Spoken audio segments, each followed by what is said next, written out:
Please join me in welcoming and thanking new patrons. Cody Harrigan, Ed Gazda, Alexa Simpkins, Jamie Ann, Hannah Ayerst, Aaron Lawrence, Liquid Adrenaline, Jacob Leal, Roberta Ford, and T. To see how you can support the podcast and start the new year out right by getting rewards like early commercial-free access, weekly bonus episodes, immediate access to over 600 Patreon-exclusive episodes, and logo merch, please check out our donation tiers at patreon.com/creepypod. A few weeks ago, we did a call for stories featuring female characters, and you all delivered. Keep them coming. Now we're asking for some longer stories, ideally with a male or gender-ambiguous main character. Ideally, at least 3,500 words that would be considered for our Sunday productions. As always, all stories are paid for and writers retain all rights and ownership outside of a brief exclusivity period. To see more details, please check out creepypod.com/submissions. No.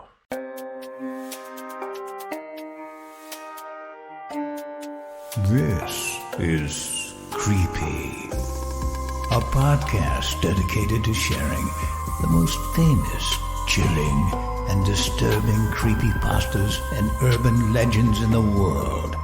Whether these stories truly happened or are simply fabrications is for you to decide. These stories may contain graphic depictions of violence and explicit language. Listener discretion is advised. Creepy presents High Stakes, written by J.T. Seat and narrated by Owen McCune. As a boy, I'd enjoyed roving through the country cemetery past its oldest stones, wondering if Indians had killed any of the deceased. The infant graves with lambs carved into the stones reminded me of how tough it was for people in olden times, but the place had never scared me, not until that Halloween. I was 14 and my sister, Rachel, was 12 when we visited my grandparents during the fall. My parents and we two kids lived in the city, but we had a passel of relatives who lived outside a little town where the cemetery was. Two of our cousins, their parents, and our ailing grandparents lived together in a farmhouse. Haywood was a year older than me, and Barbara was my age, making Rachel the baby of the group. Grandpa was bedridden, and his memory wasn't worth a fiddler's fart. God could punch his ticket at any time, my mom used to say. Grandma's health was equally dubious, making it hard for Uncle Ernest and his clan to keep the farm going while dealing with two invalids. We arrived in the late afternoon.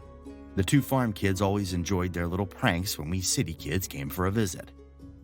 Barbara told Rachel and me about how they'd uprooted a few scarecrows and tipped a few pieces of light machinery the previous Halloween, the same as previous country generations had done. "Come on, Russ," Haywood said to me. "You got any ideas for later?" "I don't feel like anything destructive," I replied. We watched the orange fireball change to a golden glow in the west, while Haywood whittled a tree branch into a point. "I've got a heck of an idea. Let's go to the cemetery. You two have never been there at night, I bet." I thought we were a little old for that. "I'm almost a teenager, for crying out loud," Rachel said to me, "and I think it would be cool." "There you go," Haywood replied. So we made some stakes, one for everybody. Haywood said if we cut through the fields, the graveyard was just a mile, and we could sneak out a few cookies for the trip. "So what do we do when we get there?" I asked. "I don't want to knock over any gravestones." Haywood: "We'll write our names on the stakes. Each one of us will walk across the graveyard alone. When we get to the other side, we'll put our stake in the ground and come back. When everyone's gone across, we'll go over together and see if anybody chickened out. If your stake isn't there, then you cheated." Haywood looked at me. "You're not too pussy for that, are you?" I looked at Rachel, unsure whether her expression was one of expectation or something more like, what are we getting ourselves into? Haywood held up his stake, turning it around, admiring it. "They'll bed us guys down in the living room and you girls in one bedroom. We'll sneak out after they're asleep. Besides, it'll be creepier if it's real late."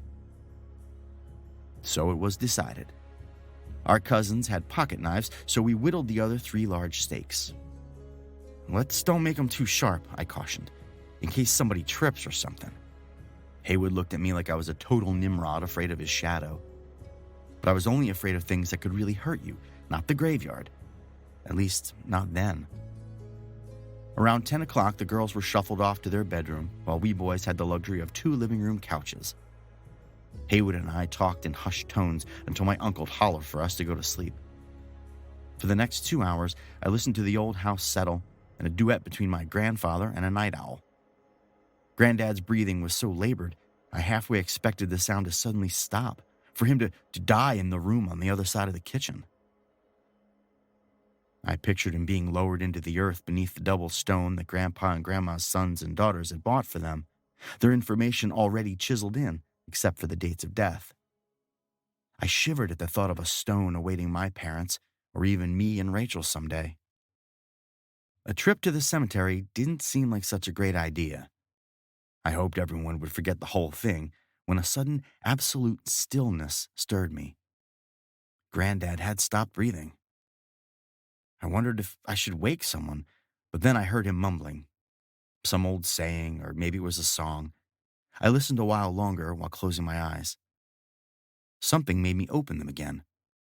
Hovering above me was Haywood's long face, lit only by the light filtering through the window. His arm was poised above his head. He held a stake, ready to plunge it deep into my chest, or maybe into one of my eye sockets. "Jesus," I said, and put up my hand in defense. "Shh," Haywood hissed, the sound cutting through the air like a reaper's scythe. "Take it easy, you fairy. You'll wake somebody up. I'm just messing with you." I wasn't convinced until he lowered his arm and replaced that maniacal grin with a less weird expression. "Maybe we should just get some sleep, Haywood." "Don't be an asswipe," he said. "I'm going to get the girls." "But Grandpa—" "Yeah, he does that a lot. Sings in his sleep. Put your shoes on." The bed springs squeaked like stepped-on mice while I grudgingly laced up my tennis shoes. When the girls entered the room, poor Rachel was yawning. I wished we could forget about our little adventure. The girls were dressed in long nightgowns that flowed down their forms like liquid moonlight. The gown must have embarrassed my sister, but she was determined not to complain about what inconveniences had to be endured at Grandma's house. We stealthily left and didn't speak until we were a good 100 yards from the house. The temperature was pleasant and didn't afford a reason to call this thing off. I'd never felt overly protective of Rachel, but on this night, she looked tired and fragile. She asked about the cookies. "You want a picnic or an adventure?" Haywood sneered, and so we wouldn't forget it was Halloween. "I'm following you," in a ridiculous baritone voice. "I'm getting closer, closer." "Gotcha," he said as Barbara grabbed Rachel from behind. She let out a squeal to their delight and drew her arm back like she might hit Barbara, but then she laughed. By this time, an air of expectation was endemic. Long fingers of a cloud in front of the moon cast ominous shadows as the 6 of us trundled a 1/4 mile through a harvested field, complete with a menacing scarecrow.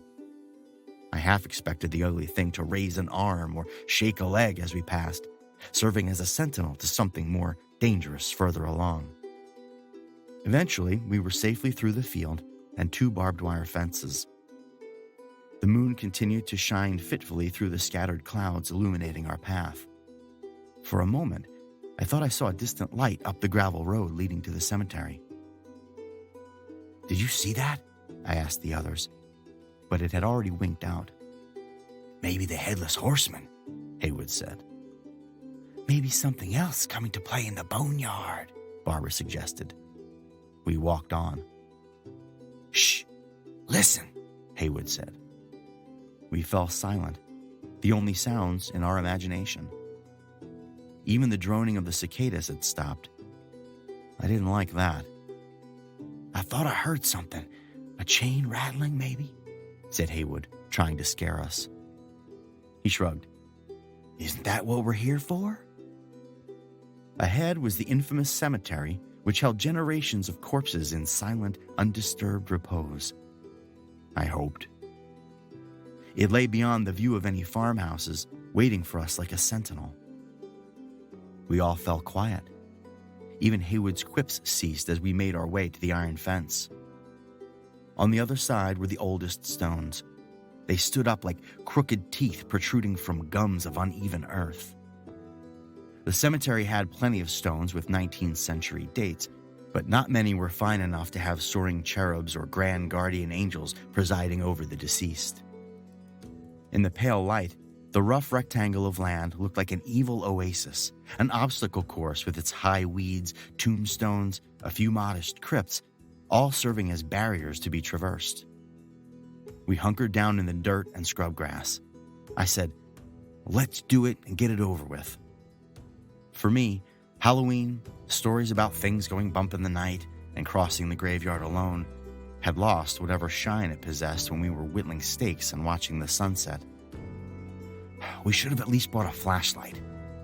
"Nah, the girls would be easy to see in their nightgowns," Haywood answered. "Besides, our eyes are adjusted to the light, so if anyone decides to do something funny like hide behind a tombstone, we'll spot them." "Okay," I said. "Let's make a pact right now that we didn't come all the way out here just to scare each other. Each person will walk across the place, stick their stake in the ground by the fence, and come back." "Who's first?" Haywood asked. "It was your idea," his sister said. "You go." "No problem." Haywood picked up one of the stakes, took a ballpoint pen from his pocket, and wrote his name on its shaft. "I'll see you scaredy cats in about 5 minutes." Haywood climbed over the black iron spears that had stood forever around the hollowed ground, and I suddenly felt, no, I knew that we were violating some unwritten rule. I'd always heard of people doing ghoulish things in cemeteries at night. They robbed graves in some of the classic horror movies. I convinced myself I wasn't afraid of ghouls or ghosts or grave robbers, but I did feel we were tempting fate. I made up my mind that Rachel wasn't going to do this alone. I didn't care how much she protested. I halfway expected Haywood to try and scare us with a blood-curdling scream once he was out of sight, but except for the girls' chatter, all was quiet as a graveyard. 10 minutes passed, then 15. "He's fucking with us," Barbara said. It was the first time I'd heard a female use that word. I guess my surprise showed. "Sorry, I'm kind of nasty sometimes away from home. I smoke, too." "That's all right." "Boo!" Haywood hollered, springing from the darkness. I'm sure I levitated a foot. Rachel burst into tears. "God damn it, Haywood!" Barbara yelled. "We said we wouldn't scare each other. Look, you got Rachel crying." "Whoa, I didn't mean to scare you, Rachel." My little sister sniffed and said it was okay, apologizing for being so silly. "No more of that crap or we're going back," I told Haywood. He changed the subject. "Walking across is really a piece of cake. Just look out for a couple of footstones. They're hard to see. Almost broke my neck on one." "I'll go next," I said. I wrote my name on my stake and clambered over the fence as Haywood had done. I just wanted to get it done, and I was bolstered by the idea that years from now, we'd all remember this crazy thing we did on Halloween. I looked back only once. 20 yards away, the others were already fading from view. It was darker than I'd expected, darker than Haywood had let on. The wind chose that particular moment to pick up and whistle through the trees. Cloud cover had thickened. No wonder it was hard to see. About halfway across, I reminded myself that stone angels and dead bodies couldn't move, couldn't creep, couldn't talk. I looked to my left where some of our ancient relatives were buried. Again, I thought I saw a glimmer of light, but it was beyond the cemetery up near the road. I tried to see until I heard the rustle of leaves. Something had moved. I froze. A figure rose above a black gravestone directly ahead of me. Its body undulated and then it crawled to the side of the stone, revealing its spiked pelt. It jumped down and scurried away in the dark. A goddamn porcupine. Once I started to breathe again, I walked faster, not worrying about the footstones Haywood had warned about. I should have worried. Closing in on the fence, my toe caught something and I fell forward. One hand hit hard dirt clods, and the other hit nothing. I floundered for a moment and managed to shift my weight and roll away from the open pit. Haywood didn't say there was an open grave, the bastard. The grave had been dug recently. The hard clods of earth felt cold and smelled fresh. There was no stone, and I was thankful I hadn't hit the hole dead on. A broken leg would have been the best scenario, but more likely a cracked skull would have resulted. I picked myself up, brushed myself off, and walked the rest of the way to the fence. I looked for Haywood's stake and realized each of us would take a different path and that it could be anywhere. He probably hadn't come as close to the open grave. I plunged my own stake into the ground and started back, careful to avoid the opening in the earth, and equally careful not to run. During the return trip, I thought I saw all manner of squirmy, creepy crawlies on the stones and crypts. An angel with a broken wing crouched on a time-eaten granite headstone like a gargoyle ready to spring. The mausoleum door looked to be ajar as the wind picked up to a nasty, sand-blowing whine. Suddenly, all the scary stories I'd heard over the years seemed real to me. The bloodsuckers and monsters, the demons from hell, and the escaped lunatics with hooks for hands. My teeth began to chatter. Rotting corpses were undoubtedly stirring from their long, dark sleep. With a desperation not quite nameable, my careful steps turned into a trot. I'd had all the graveyard adventure I wanted for one night. "Over here!" Barbara called. I rejoined the group. "Do you know there's an open grave near the fence?" I said, looking straight at Haywood. "You have to be yanking my crank." "There's an open grave. I almost fell in. It's not safe for anyone else to go in the dark." "You sure you don't have bats in your belfry?"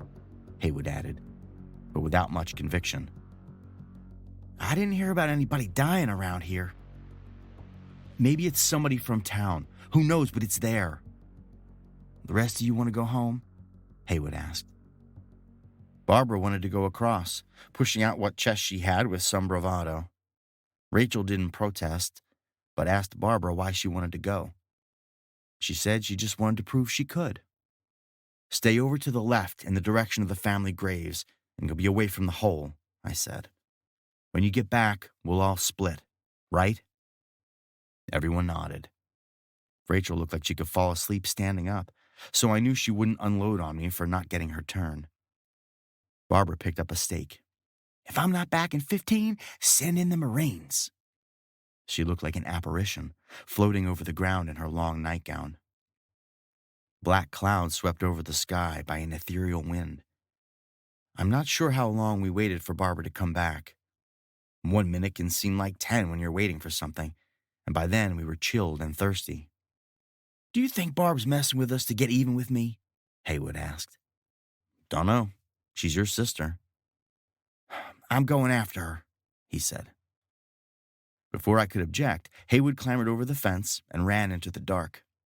His hair and his shirt tail blew eastward as he disappeared from sight. Several more minutes passed. A scream tore through the night, like something out of a horror movie. It almost sounded like the bay of Lon Chaney's Werewolf. Then, "Help!" Rachel pleaded with me to go check. "Promise you'll stay right here." She promised, truly frightened. I headed back along the path. Haywood was just ahead, kneeling over something. Barbara lay on the ground next to the fence. "I don't think she's breathing," Haywood wailed. "She's—" I knelt down next to them and put my head on Barbara's chest, not sure if I was hearing anything. I shook her shoulders, not knowing what else to do. "She's dead," Haywood cried. I guess I sort of went into shock. I looked at Barbara's gown. It stretched to the foot of the fence. Her stake was driven through the hem. Oh, Lord. Oh, good Lord. She must have been spooked. In her haste to get back, she drove the stake through her nightgown. When she turned to leave, it pulled taut. She thought something was grabbing her. Can someone be scared to death? I wondered. Check her pulse or something, Haywood urged. I looked at her once more, not wanting to touch her, not wanting to be next to something dead. Please, Haywood pleaded. I touched her wrist, hoping to feel a pulse. Please, Barb, please. Her eyes flew open. She made a horrible, guttural sound like the Bride of Dracula. I stumbled back and grabbed Haywood's legs. An indefinable sound came from my mouth as I struggled to get to my feet. Barbara rose up and reached for me. Someone screamed then. It must have been me, because Barbara's expression changed. She began to laugh. I looked up at Haywood. He broke into laughter and fell to the ground, his arms around his sides, his chortles coming in waves of delight. I looked back at Barbara, who'd lain back down, tears of amusement streaming down her temples. The sound of their laughter surrounded me. You should have seen your face, Haywood managed to choke out. You look like you'd seen it. He couldn't continue, rolling in the dirt, holding his sides, yucking it up. City boy, both he and Barbara hooted. We didn't mean to give you a heart attack. Can you talk? I stood up. Were you planning this all along? Just when you went across, me and Barb decided the night was too boring. The two of them were now at the giggle stage. Hook, line, and sinker, Haywood added, his chuckles slowing, reveling in their success. I walked to the fence and pulled Barbara's stake from the ground. I looked it over while their fits of laughter became intermittent. I thought about attacking them with the stake, acting like they'd driven me mad. But what was the point in being equally juvenile? They'd gotten me good, and that's all there was to it. Where's Rachel? One of them asked. I left her on account of you two. I started back, leaving them behind. Hey, wait up! Don't be mad! Their hollow voices echoed like a sick joke gone wrong. Think of how we'll all have a good laugh later about getting old City Boy a good one. I returned as quickly as I could, not wanting Rachel to be alone, and at the same time wondering if she'd heard the cousins plotting their little scheme to nail me. If so, I probably wouldn't speak to her for some time, but I didn't really believe she would have gone along with it. I'll never know, because when I got back, Rachel was gone. What's the deal now? I said. You guys tell Rachel to hide? Barbara swore they hadn't. She seemed as mystified as I. Then I saw something on the far side of the fence. Rachel's borrowed nightgown, folded on top of her tennis shoes. Rachel! I called. Haywood and Barbara joined in. Rachel! Rachel, come on! I gathered up the clothes and ran back the way we had come toward the farmhouse. I prayed that this was just another elaborate hoax. I was responsible for my little sister, but I left her alone. I prayed she would be at the house waiting for us. That has to be it, I thought. She was scared and decided to come back by herself. It would sure give us a scare, me most of all, a lot better than what the cousins had pulled. But as hard as I tried to believe it, I couldn't picture my 12-year-old sister running through the countryside without clothes, with no shoes. The devil had her, making me pay for my negligence. With my heart hammering, fit to break free of my chest, I ran all the way to the house. Everyone was up. Is Rachel here? I almost screamed. They all looked at me queerly. Where have you been? My father asked. I stood there clasping Rachel's clothes against my chest, wondering what else had happened. Your grandmother passed away during the night, Russell. He fought back tears. Where is everyone? I could hear my grandfather singing a tune in the bedroom. At that moment, it seemed to me that the whole world had gone insane.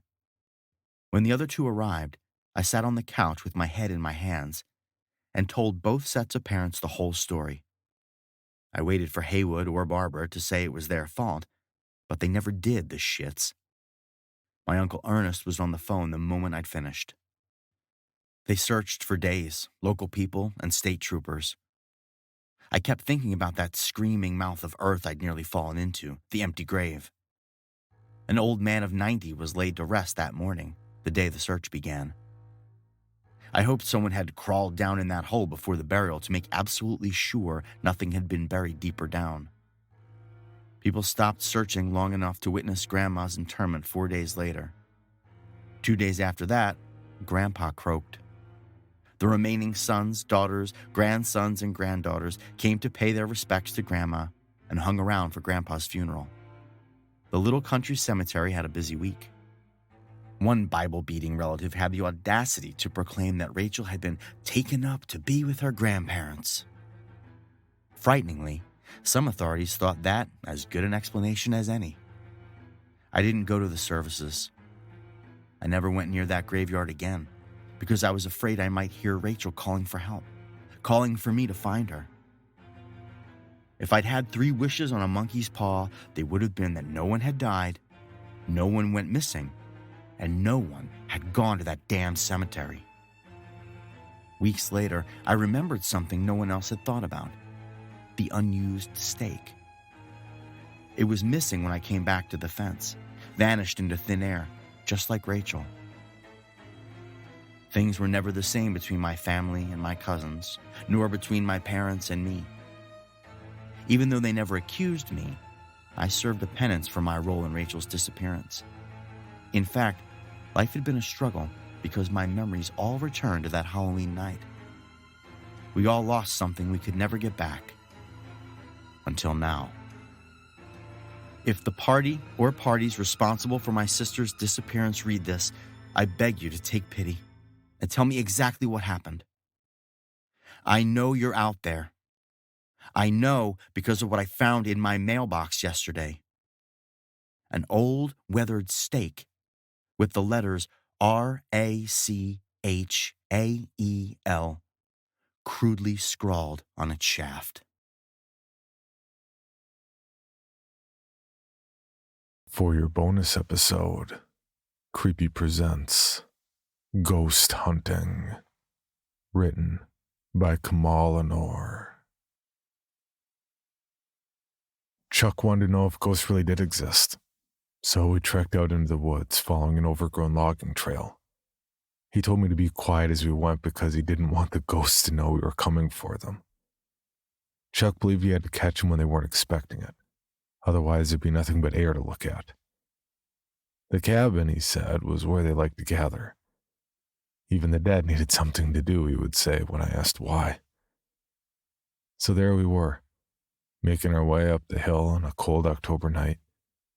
You could taste the decay in the air, the wet, mottled fat pumpkin gorged on sun and rain flavor. The sweet smell of death hanging in the air, burning away like a candle in a jack-o'-lantern's mouth.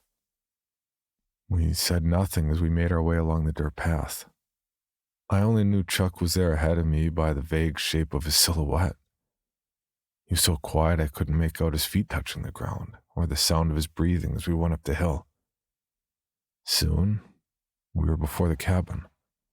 It rose up in my mind like a gravestone sprouting out of the earth. Like a single rotten tooth, it stuck out of the top of the hill, sagging and leaning out of its brown gums. Chuck was my older brother, and I always looked to him with a younger sibling admiration.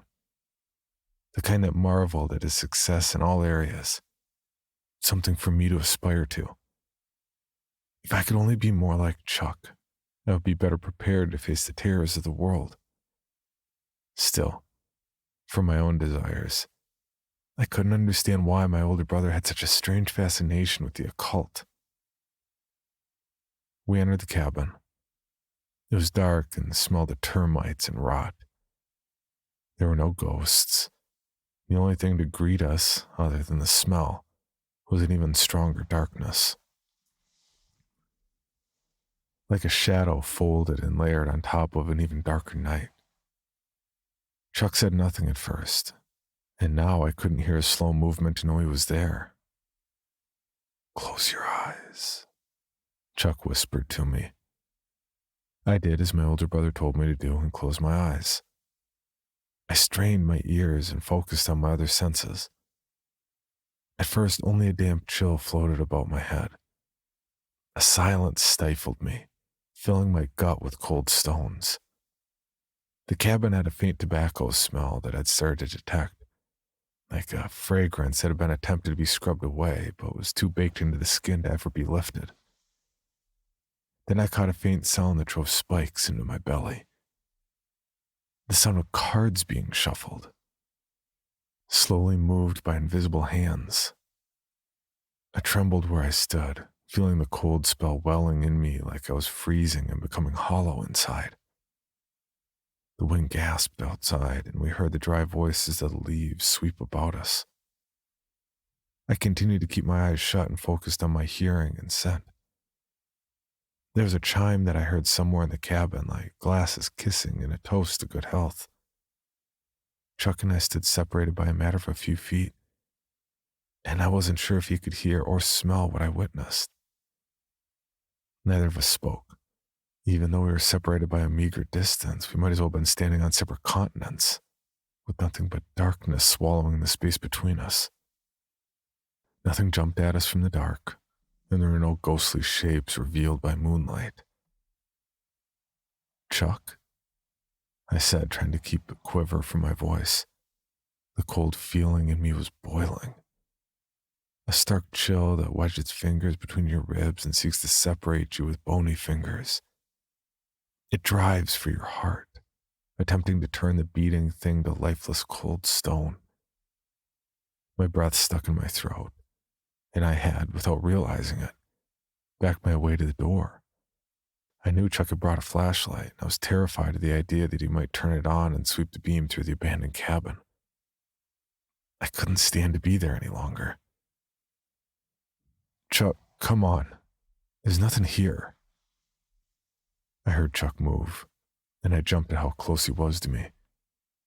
We'd both been invisible from the moment we entered the cabin.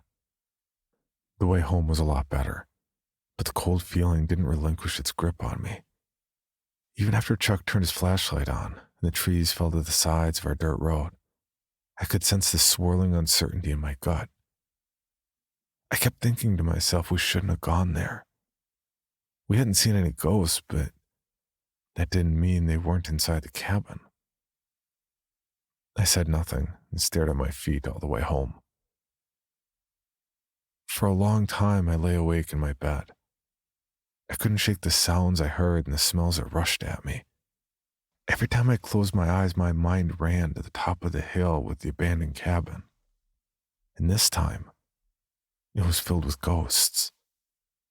Like smoke trapped under glass, they wafted there in the doorway and behind the windows, each a ghost gray, pale, and sickly as the moon.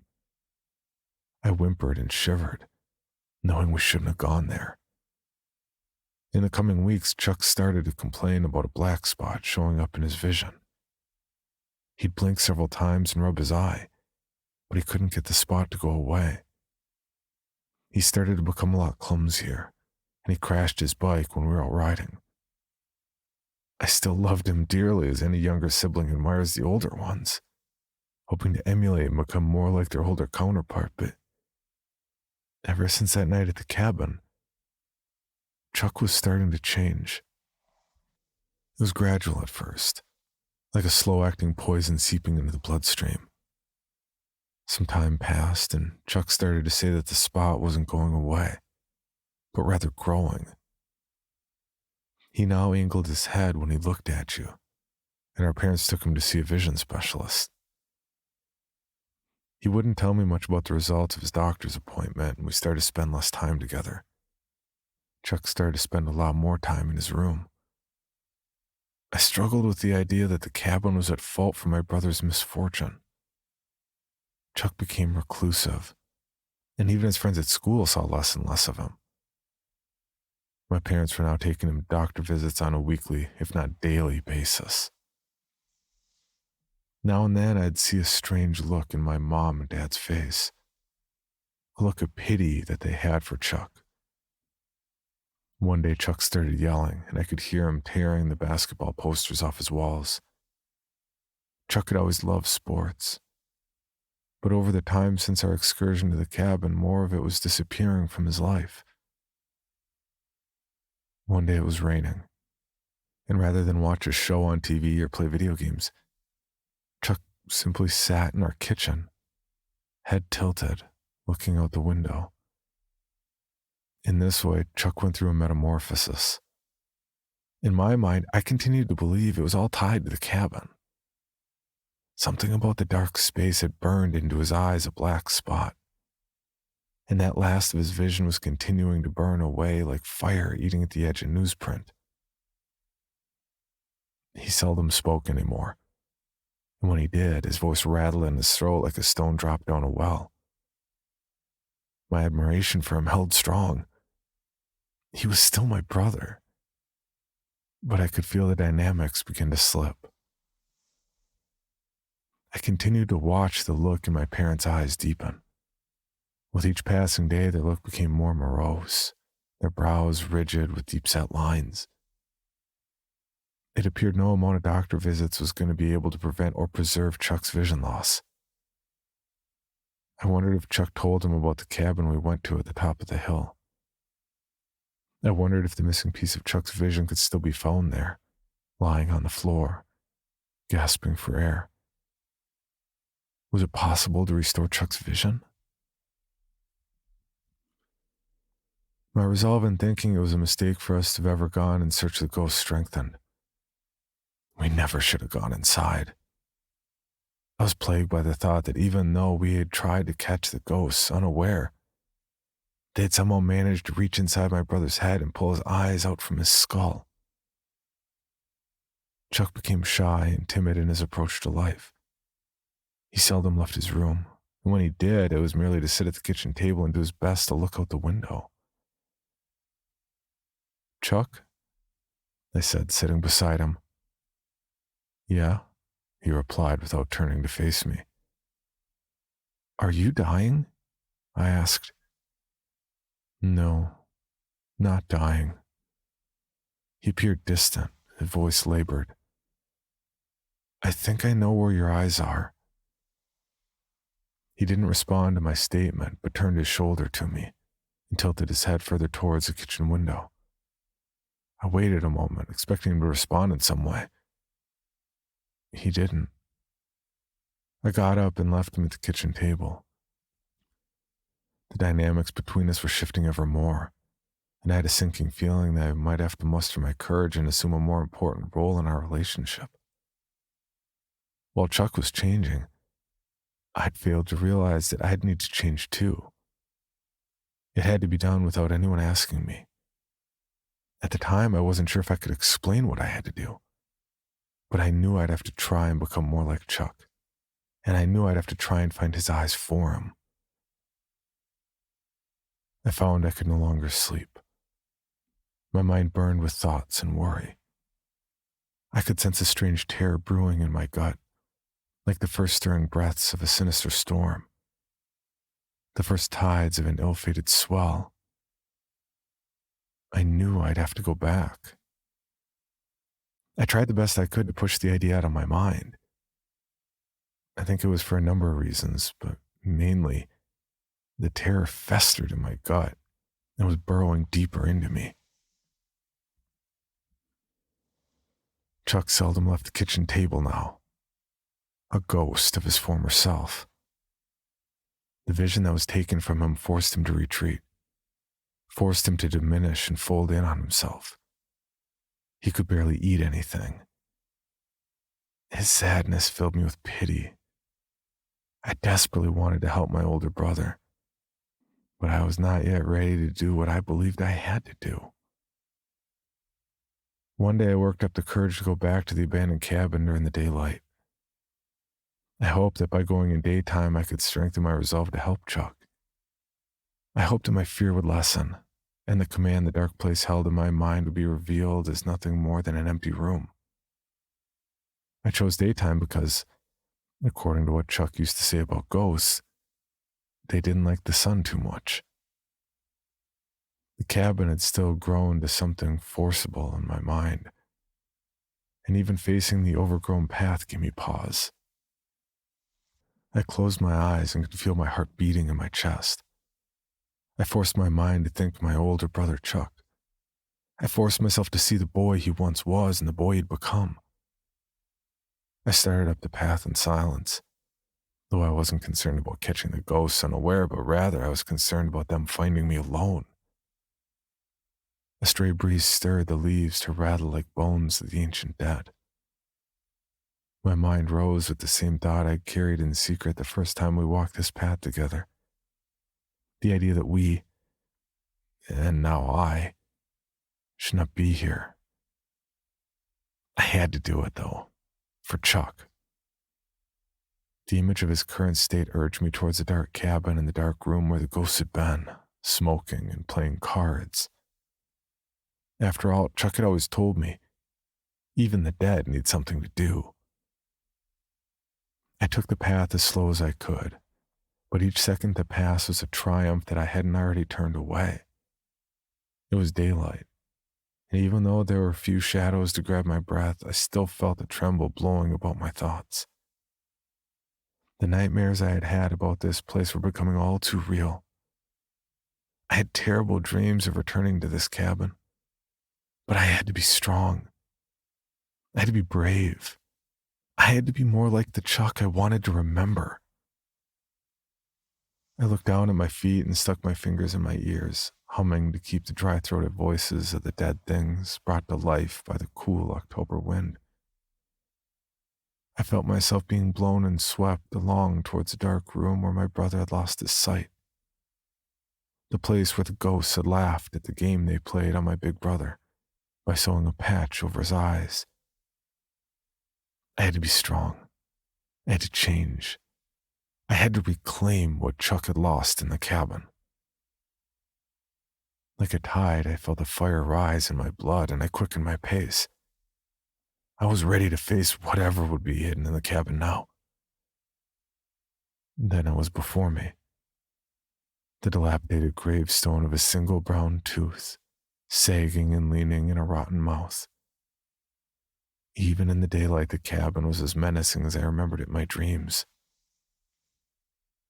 It still appeared forbidden, like an unearthed tomb, a catacomb, or mausoleum housing hundreds of decaying skeletons.